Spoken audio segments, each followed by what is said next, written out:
Dan yang ditunggu-tunggu akhirnya tiba, Mas Wakil Presiden Republik Indonesia memberikan komentar yang sangat-sangat menohok kepada Hasto Kristianto yang telah ditetapkan menjadi tersangka. Karena seperti yang kita ketahui bahwa Hasto kerap kali menyerang Gibran Raka Buming Raka. Baik, konteks dalam hal ini adalah menyerang dengan atau kata lain kritik yang memang bersifat menjatuhkan. Namun apapun itu yang terjadi, fakta di lapangan adalah tentu saja Hasto Kristianto ditetapkan menjadi tersangka dengan kasus yang sangat-sangat berat dan kalau saya katakan adalah cerdas.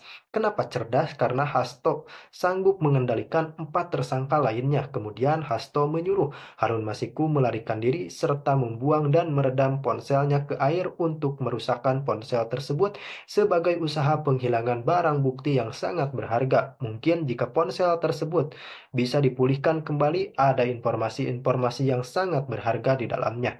Selain itu, memang banyak pihak yang mengatakan bahwa Hasto adalah simbol dari keserakahan PDI Perjuangan. Bagaimana tidak, yang memang partai ini selalu bernarasikan membela rakyat kecil serta hal lainnya, namun faktanya PDI Perjuangan justru berada di jalur yang salah dan jujur, saya sangat kecewa. Sebagai partai besar harusnya PDI Perjuangan berada di garda terdepan untuk membela sistem di negara ini, yakni sistem demokrasi. Namun yang terjadi malah sekjennya sendiri yang menyuap komisioner KPU dan uangnya sebagian dari Hasto. Sungguh ini malapetaka yang sangat luar biasa bagi demokrasi Indonesia. Dan saya apresiasi setinggi-tingginya KPK yang telah perlahan mengungkap kasus yang sangat rumit ini. Rakyat sudah muak. Muak dengan sandiwara, dengan drama politik yang tidak pernah berujung, dengan korupsi yang terus-menerus menggerogoti negeri ini.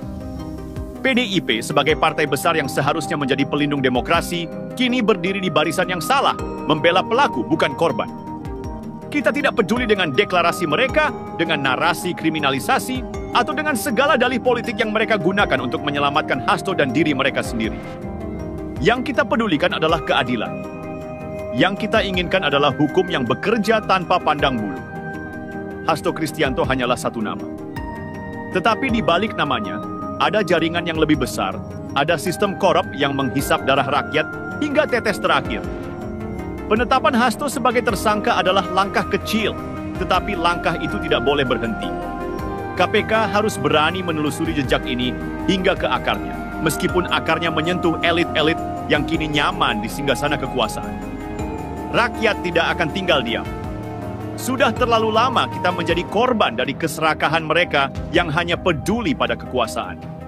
Sudah terlalu lama kita membiarkan partai-partai besar seperti PDIP mengklaim diri sebagai pelindung rakyat, padahal di balik layar mereka merampok masa depan kita. Jika hukum gagal, jika KPK tunduk pada tekanan, maka jangan salahkan rakyat jika amarah itu akhirnya meledak. Ini bukan ancaman, ini adalah peringatan. Demokrasi tidak bisa berjalan tanpa kepercayaan rakyat, dan kepercayaan itu sudah hampir habis. Mereka yang mengkhianati amanah kekuasaan, yang menyalahgunakan hukum demi kepentingan pribadi, harus sadar bahwa kekuasaan tidak abadi. Sejarah sudah berkali-kali menunjukkan bahwa suara rakyat yang dipadamkan akhirnya akan meledak menjadi gelombang yang tidak bisa dihentikan. Hari ini, Hasto adalah simbol ketidakadilan. Besok, kita tidak tahu siapa lagi yang akan ditetapkan sebagai tersangka atau siapa lagi yang mencoba berlindung di balik dalih politik. Tetapi satu hal pasti, rakyat tidak akan diam. Kita menuntut keadilan. Kita menuntut perubahan. Dan kepada Partai Demokrasi Indonesia Perjuangan, kepada Hasto, dan kepada semua yang selama ini merasa aman di balik kekuasaan, ingatlah, rakyatlah yang akan memiliki kata terakhir. Dan ketika itu tiba, tidak ada deklarasi politik atau narasi konspirasi yang bisa menyelamatkan kalian. Keadilan harus tegak. Tidak ada lagi ruang untuk kebohongan. Tidak ada lagi ruang untuk mereka yang mengkhianati rakyat. PDIP dan drama kriminalisasi. Saat kekuasaan menutup mata pada hukum. Ketika KPK menetapkan Hasto Kristianto sebagai tersangka, reaksi PDIP sungguh seperti drama yang sudah kita duga sebelumnya. Alih-alih introspeksi, mereka malah menggelar deklarasi, menyebut penetapan ini sebagai teror dan kriminalisasi. Sungguh langkah yang memancing geleng kepala.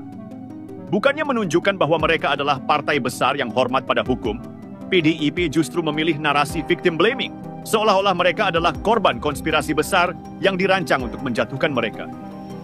Mari kita katakan dengan lugas, PDIP, terutama para elitnya, sudah terlalu lama menikmati kekuasaan.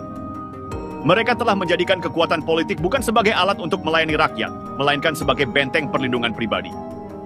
Ketika hukum mendekat, bukannya tunduk dan bertanggung jawab, mereka malah melawan dengan jargon-jargon politis yang dangkal. Partai kebo yang sulit dijinakkan. PDIP kini benar-benar pantas dijuluki Partai Kebo. Tidak peduli betapa besar kerugian negara akibat kader-kader mereka, tidak peduli berapa kali nama mereka terlibat dalam skandal, mereka tetap melenggang tanpa rasa bersalah. Kekuasaan seolah telah menjadikan mereka kebal dari hukum, kebal dari kritik, bahkan kebal dari rasa malu. Deklarasi bahwa penetapan Hasto sebagai tersangka adalah sebuah teror, adalah langkah putus asa untuk membungkam KPK. Tetapi mari kita jujur, siapa sebenarnya yang meneror? Bukankah masyarakatlah yang selama ini diteror oleh praktik korupsi yang dibiarkan tumbuh subur? Bukankah rakyatlah yang selama bertahun-tahun menjadi korban kebijakan yang dijalankan atas dasar kepentingan pribadi dan kelompok semata?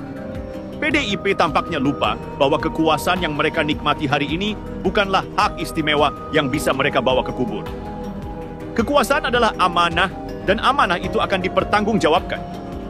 Jika Hasto terbukti bersalah, maka ia harus dihukum. Dan jika partai ini terbukti melindungi kader-kadernya yang korup, maka rakyat harus berani mengatakan cukup sudah. Kekuasaan yang memabukkan. PDIP bukan sekadar menikmati kekuasaan, mereka sudah mabuk oleh kekuasaan itu. Mereka bicara soal kriminalisasi, tetapi tidak pernah membahas substansi kasus Hasto. Tidak ada penjelasan soal dugaan dana suap yang mengalir, soal peran Hasto dalam membantu Harun Masiku kabur, atau soal apa yang dilakukan partai untuk memastikan kader-kader mereka bersih dari praktik kotor ini. Narasi kriminalisasi hanyalah cara lain untuk mengalihkan perhatian dari fakta bahwa ada masalah serius di dalam tubuh partai ini. Dan ini bukan pertama kalinya.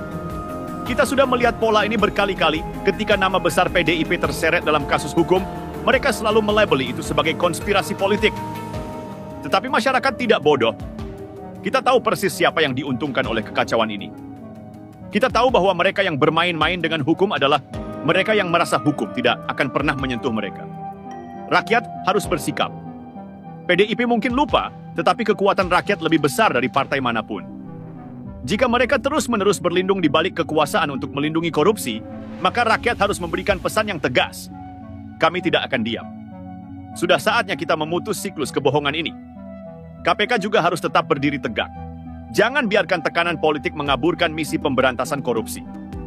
Penetapan Hasto sebagai tersangka adalah langkah awal untuk membongkar sistem korupsi yang telah berakar di tubuh partai ini.